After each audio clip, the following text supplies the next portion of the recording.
काल नगरसेवकांची बैठक घेतली. काय विषय होता आणि कशा प्रकारचं निवडणुकीला घेऊन वातावरण आहे, काय वाटतं? असं आहे की आमचे जे 36 नगरसेवक आहे मतदार ते एकजूट राहिले पाहिजे आणि म्हणून आम्ही त्यांची काल एक संयुक्त बैठक घेतली. उमेदवार अतुल लोंढेजी तिथे होते आणि विरोधी पक्षनेते संजय महाकाकरजी.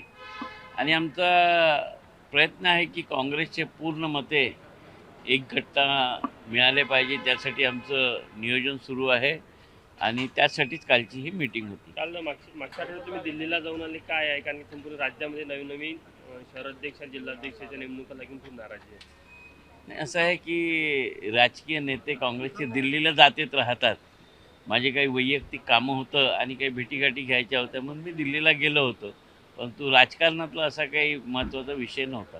प्रदेशाध्यक्षांना घेऊन मोठी नाराजी आहे. नवीन नियुक्त्यांसंदर्भात तुमचं काही बोलणं झालं का प्रदेशाध्यक्षांसोबत? मला तरी आतापर्यंत प्रदेशाध्यक्षांविषयी कोणी नाराजी असं सांगितलं नाही. ते काम करत आहे, चांगलं काम करत आहे, आंदोलनाच्या माध्यमातून लोकांना एकत्रित करत आहेत. मला कुठेही नाराजी अशी दिसून नाही झाली. अमरावतीचा उमेदवार प्रचारात जाणार नाही, घरूनच ऑनलाईन प्रचार करणार आहे, कसं होईल काँग्रेस?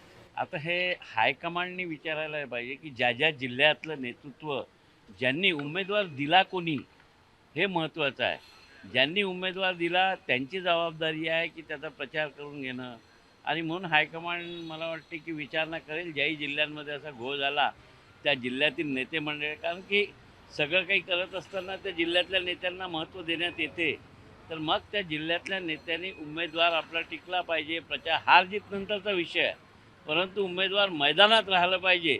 ती रिस्पॉन्सिबिलिटी कोणाची आहे हे आता हायकमांड ठरवेल. कारवाईची मागणी केली होती, अजून काही झाली नाही. नाही, मी कारवाईची मागणी म्हणजे मी म्हटलं होतं की जर पक्षाची अशी स्थिती होत असेल तर चौकशी करावी आणि त्या कामांनी हायकमांड लागली आहे.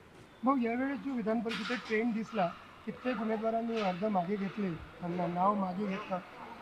काँग्रेसला कुठेतरी प्रतिष्ठेला धक्का पोचला आहे असं वाटतं? नाही, जरूर प्रतिष्ठेला धक्का म्हणजे असा आहे की निवडणुकीत जय पराजय हा होणार, एक विजयी होणार, एक पराभूत होणार. परंतु आपण पक्षाचा उमेदवार म्हणून ताकदीनं निवडणूक लढणं असलेलं काम असतं. आणि ज्या ज्या जिल्ह्यांमध्ये असं झालं तर मला वाटते की ते खरं तर दुर्दैवी बाब आहे आणि येणाऱ्या दिवसांमध्ये असं होणार नाही यासाठी हायकमांड काहीतरी पाऊल उचलेल आणि त्या जिल्ह्यातील नेत्यांना रिस्पॉन्सिबल ठरवेल असं मला वाटतं.